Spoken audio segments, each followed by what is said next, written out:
¿Está bien? Sí, ¿verdad?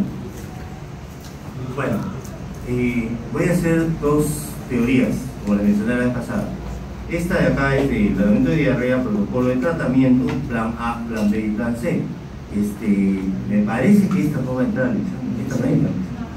¿Ya? Entonces, no entra al examen. Entra para el cuarto segmento, ¿ya?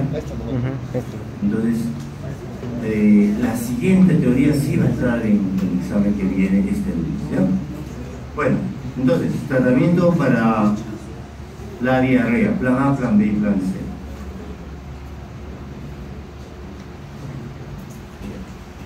Entonces, se define diarrea como el incremento en la frecuencia y el volumen de las deposiciones, con disminución en la consistencia de las mismas. ¿Bien? Bueno, acá hay algunos datos. Lo que quiero hacer hincapié es que de todas maneras, a pesar de las mejoras socioeconómicas y el desaneamiento ambiental, las diarreas todavía se siguen presentando en buenas cantidades en los niños a nivel mundial, ¿no? ¿Sí? Y en algunos países desarrollados pueden tener 1 o 2 episodios año por niño, pero en niños menores de 5 años en Perú se presenta, como ustedes podrán haber visto en su práctica clínica, 3 a 4 episodios por año, ¿no? Entonces, una mortalidad anual alta, y todo esto es debido a la deshidratación, ¿no? La consecuencia de la diarrea. Entonces, y además, estos periodos o episodios repetidos de diarrea van a contribuir en la malnutrición del paciente. Entonces, se clasifica por el tiempo de edad en aguda y persistente, si es menor de 14 días o más de 14 días, aguda y persistente. Por las características puede ser acuosa o disentérica. La acuosa es la que corresponde en el 90% de los casos. Son heces líquidas sin sangre, voluminosas, escaso moco, el paciente puede tener vómitos y fiebre baja. Mientras que la disentérica corresponde al menor porcentaje, ¿no? 5 a 10%, la diarrea con sangre visible. Por definición, disentería es diarrea con sangre, con moco abundante, poco volumen y frecuente, y además puede haber compromiso del estado general, fiebre alta, cólicos, pujo y tendencia. Este gráfico, a pesar de que es antiguito, lo que hace hincapié es en la protección de la leche materna en los primeros 6 meses de vida. A partir de los 6 meses de vida, o el inicio de la alimentación complementaria o la lactancia, los pacientes van a tener mayor riesgo de hacer diarreas. Tanto es así que entre los 6 meses y los 18 meses es el más alto porcentaje, o donde en la etapa de la vida infantil en la cual va a haber más diarrea, ¿no? Entre los 6 a 18 meses. Y el factor protector de la lactancia materna. Entonces, el manejo del paciente con diarrea, bueno, ya está establecido desde hace décadas, ¿no? Y entonces tenemos que evaluar nosotros el grado de deshidratación, observar signos clínicos para poder decidir el tratamiento a dar.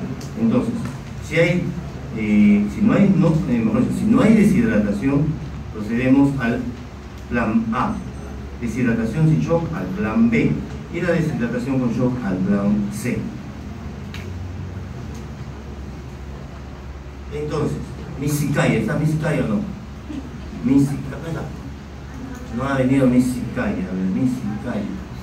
Ojo, pestaña y pluma, anótala. Este cuadro es importante, ¿ya? Entonces, este cuadro está pegado en todas las sociedades de hidratación, de todos los hospitales donde se trata de diarrea, ¿no? Entonces, tenemos que observar, explorar, decidir y dar un tratamiento. Entonces, observar signos clínicos, ¿no? El estado de conciencia, los ojos, las lágrimas, la boca y la lengua y la sed, ¿no? Entonces, cómo están las mucosas, si están húmedas o no, secas, muy secas. Entonces, este cuadrito es lo que hay que aprendérselo o anotarlo o saberlo, ¿no? Entonces se explora el signo de pliegue, si desaparece rápidamente, si desaparece lentamente, menos de 2 segundos, o desaparece muy lentamente. Entonces se decide, observando y explorando, o sea, signos y síntomas, o signos, usted va a decir si el paciente tiene si no tiene deshidratación o tiene una deshidratación inaparente. Si hay en esta columna 2 o más signos, entonces podemos decir que tiene deshidratación sin shock. Y en la tercera columna, si es que el paciente tiene estos signos, vamos a decir que tiene deshidratación con shock. En el primer caso, la deshidratación es, o no hay deshidratación, o es menos del 5%, entonces no se nota, a veces es inaparente. Y en el segundo caso, cuando la deshidratación corresponde al 5 al 10% del volumen corporal, y si tiene más del 10% es deshidratación severa, ¿no? Para lo cual ustedes van a aplicar plan A, plan B y plan C. Entonces, el plan A, para tratar la diarrea en el hogar. En las unidades de hidratación o la 1 también ingresan pacientes para plan A. ¿Ya? Entonces, la idea es que las mamás aprendan, que tengan paciencia, observen cómo se le va a ir administrando la solución de rehidratación o la panetela en nuestro hospital, ¿no? Y las mamás aprenden, entonces, lo que han aprendido en esas 2 horas lo llevan a su casa. Entonces, plan A, aplicable en aquellos pacientes que tienen menos del 5% de deshidratación. No hay signos de deshidratación. El manejo de la diarrea es en el hogar. Se debe hacer una educación para el tratamiento del episodio actual y futuro, precozmente.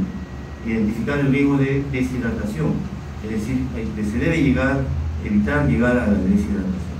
Entonces, ¿qué cosa es lo que uno debe enseñar? ¿Qué deben aprender las mamás?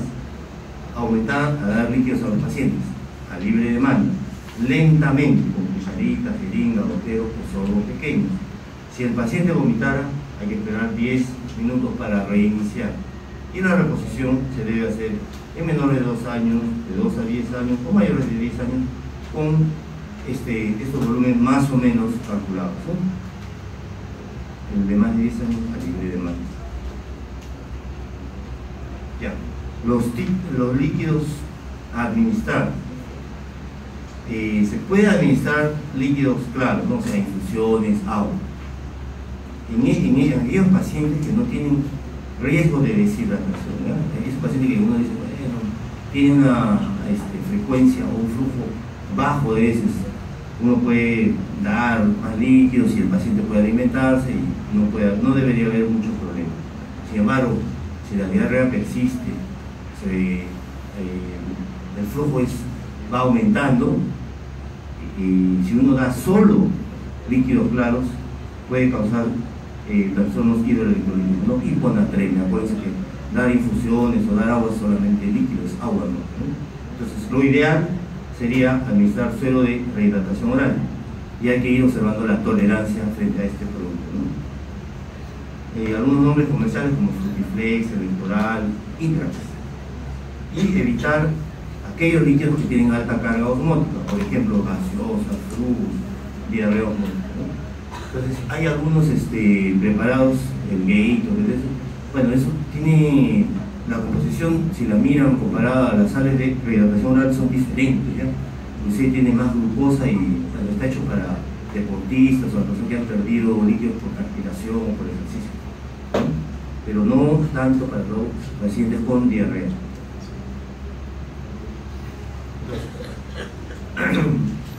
Esto es para preparar, digamos, una forma de preparar suero casero, ¿no? Están en Chumbimilca, se pueden aplicar esto. Ya. En nuestro hospital nosotros utilizamos la panetela, ¿no?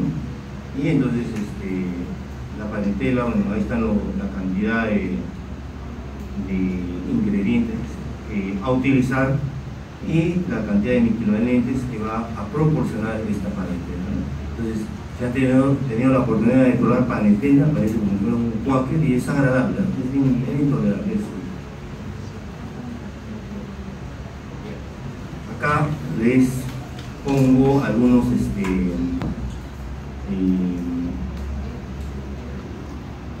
preparados, ¿sí? Comerciales, para que ustedes vean más o menos y comparen las cantidades en miliequivalentes que llevan cada una de estas soluciones, ¿no? Entonces, el suero de rehidratación oral de la OMS fue formulada en la época, o mejor dicho, para pacientes con cólera, ¿no? Entonces tenían altos contenidos de sodio, sobre todo de sodio, ¿no? Entonces, hay un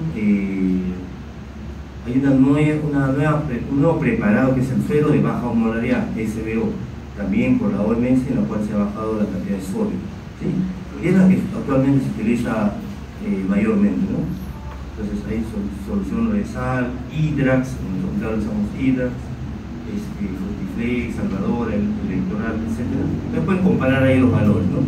Y si comparan con el Gatorade, la cantidad que tiene de glucosa, ¿no? es muy alta, ¿sí? Ya.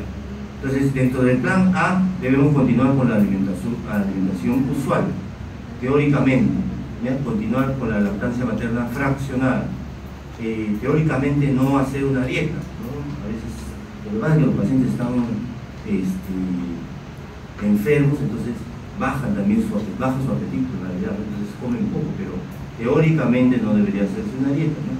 ¿Por qué? Porque es una materia prima para la reepitelización. Entonces, aquellos que presentaran intolerancia a la lactosa, hay que dar lactancia materna en menor volumen y en mayor frecuencia, ¿no? Depende de cada hora.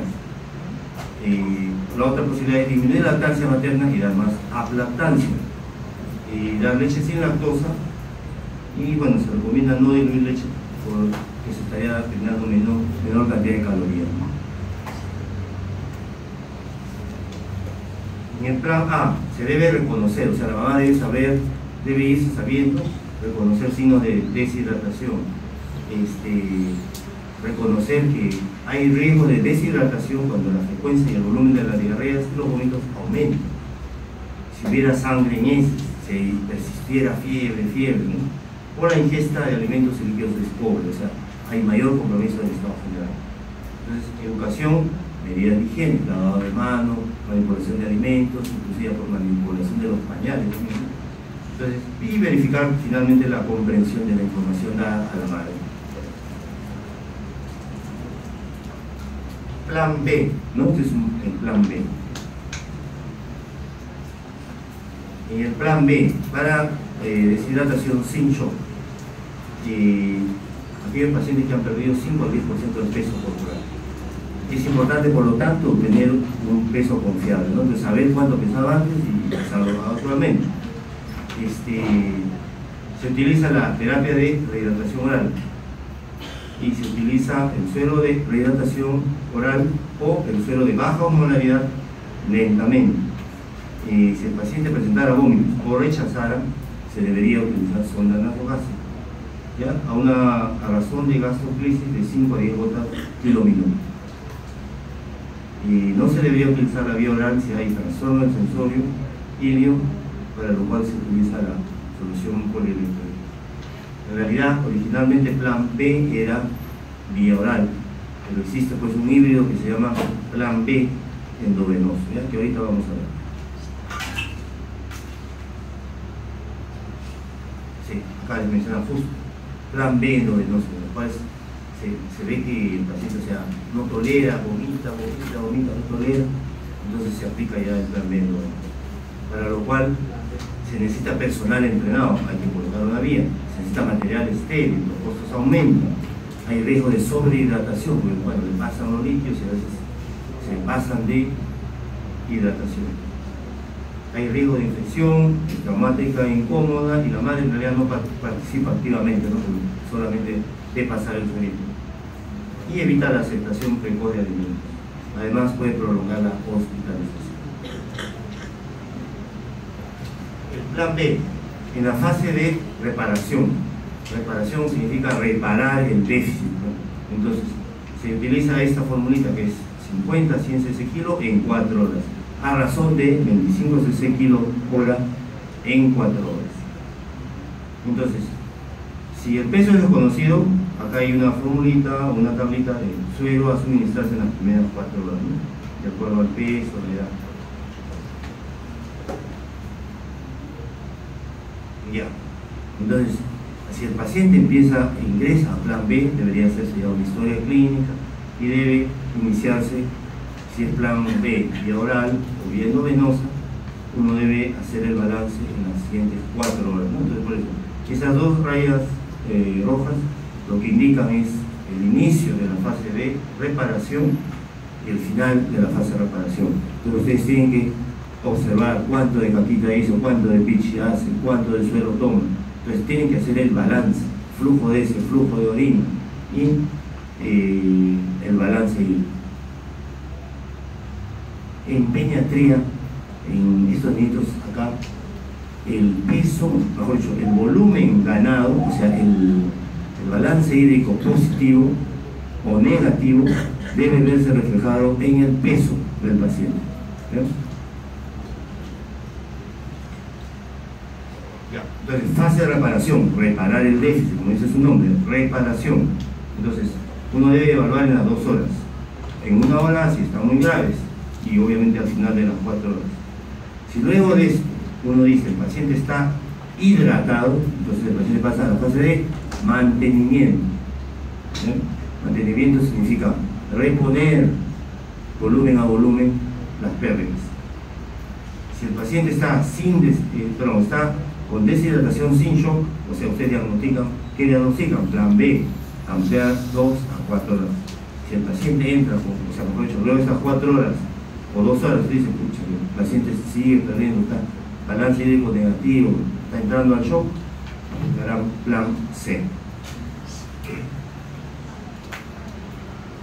Entonces, les mencioné, entonces tienen que ver cuánto de suero, de solución polielectrolítica o cuánto de suero o parentela han utilizado, y ustedes deben hacer balance hídrico, dice, el delta de peso tiene que haber aumentado, observar flujo de ese flujo de orina.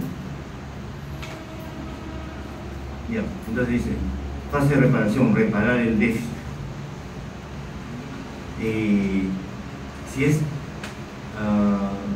Si uno aplica plan B endovenoso,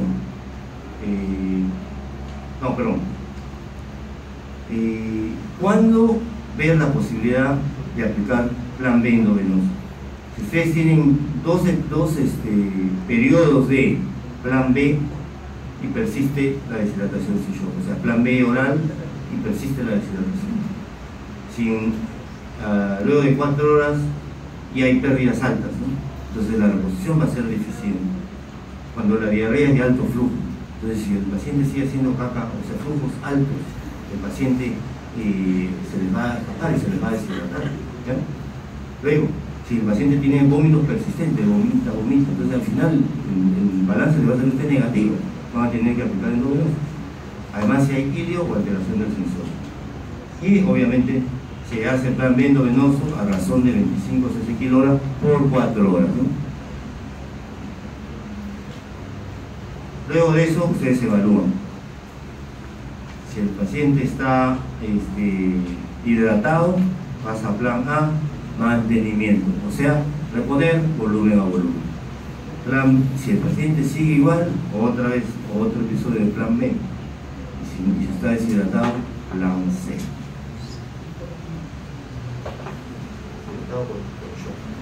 Entonces, este es lo mismo, ¿no? O sea, en 4 horas, evaluar y decidir qué otra fase va a ingresar. Por ejemplo, en este caso, el paciente mejoró, ya no tiene deshidratación y entra a fase de mantenimiento.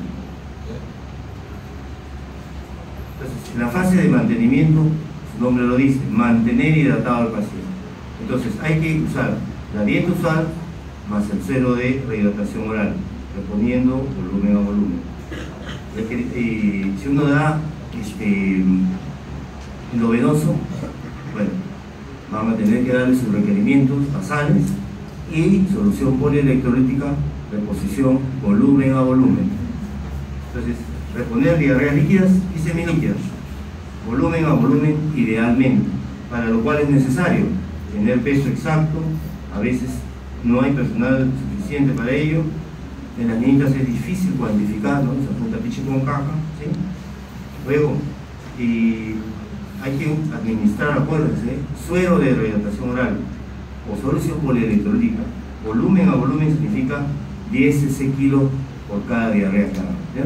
Entonces, el paciente pesa 10 kilos, 100 cc a nivel menstrual, ¿ya? Plan C, para el tratamiento rápido de la deshidratación con shock. Ya. Este plan C es aplicable en aquellos pacientes que tienen más del 10% de pérdida de peso corporal. En ellos se califica como deshidratación con shock. Entonces es importante tener peso confiable. Se utiliza una terapia endovenosa rápida con solución polielectrolítica, ¿sí? Y es importante tener en el análisis de laboratorio electrolitos, creatinina, urea, glicemia y gases al ingreso y después de las 3 horas de la fase de reparación. Para el plan C, los tipos de soluciones a utilizar: solución polielectrolítica, eso es lo que utilizamos, suero fisiológico, lactato de Ringer y dextrosa. En realidad nosotros utilizamos en los hospitales solución polielectrolítica. Ya, acá están los componentes, digamos, ¿no? De una solución salina, la solución polielectrolítica y la lactato de Ringer. Ya, en el plan C tenemos que reparar el déficit. Acuérdense, es un paciente que está con hidratación severa. Entonces se aplica en 3 horas solución polielectrolítica a razón de 100 cc kilo. 50 en la primera hora, 25 en la segunda y 25 en la tercera hora kilo, cc kilo. En la parte de abajo he puesto digamos, lo que la OPS o OMS están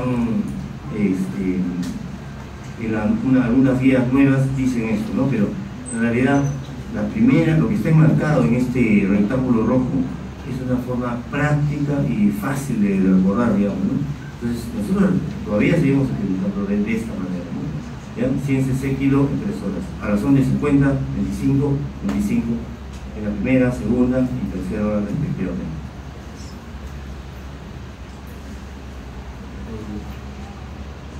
Entonces, en la fase de reparación se aplica lo mencionado, ¿no? En 3 horas. Y si el paciente está en muy mal estado general, en la primera hora uno debe aplicar bolos de cloruro de sodio, ¿no? Cloruro de sodio en bolo, ¿sí? Y 20 cc kilo en bolo. ¿Sí? Puede uno aplicar 1, 2, 3 bolos para levantar un poco el volumen del paciente, ¿no? Y se puede en ese momento, en la primera hora, dar además solución polielectrolítica 30, 50 cc kilo. Luego completar la solución polielectrolítica 25, 25 en las 2 siguientes horas. Si no se puede colocar endovenoso, están en chumbiviltas, ponen una sonda nasogástrica y esa es la dosificación, ¿no? 20 mililitros kilo hora por 6 horas, con un total de 120 mililitros kilo en esas 6 horas, ¿sí? Una maniobra ya heroica sería poner intraóseo, ¿no? Poner intraóseo, maniobra heroica, ¿sí? Intraumático eso. Plan C, fase de reparación, reparar el déficit. ¿Bien? Entonces, evaluar cada hora y al final de las 3 horas. Si el paciente está hidratado, pasa a mantenimiento, plan A. Si el paciente está deshidratado sin shock, ampliar 2 a 4 horas, plan B. Y si sigue deshidratado, plan C, deshidratación severa, ¿no? ¿Bien? Igual, hay que poner, hacer nuestra tablita, nuestro cuadro, en la fase de reparación y ver nuevamente balance hídrico, diferencia de peso, flujo de flujo de orina. Nuevamente, al final de ello, ustedes dicen, está hidratado, pasa a plan A. Deshidratación leve, pasa a plan B.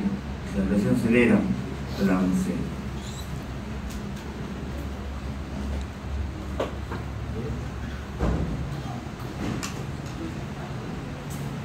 fase de mantenimiento, como su nombre dice, mantener hidratado.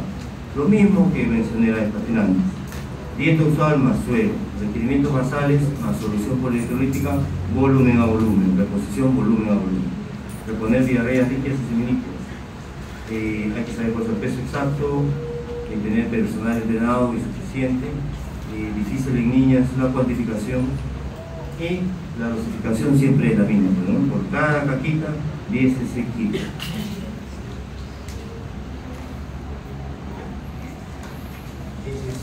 Plan A, plan B y plan C. Delegada, ¿está la delegada?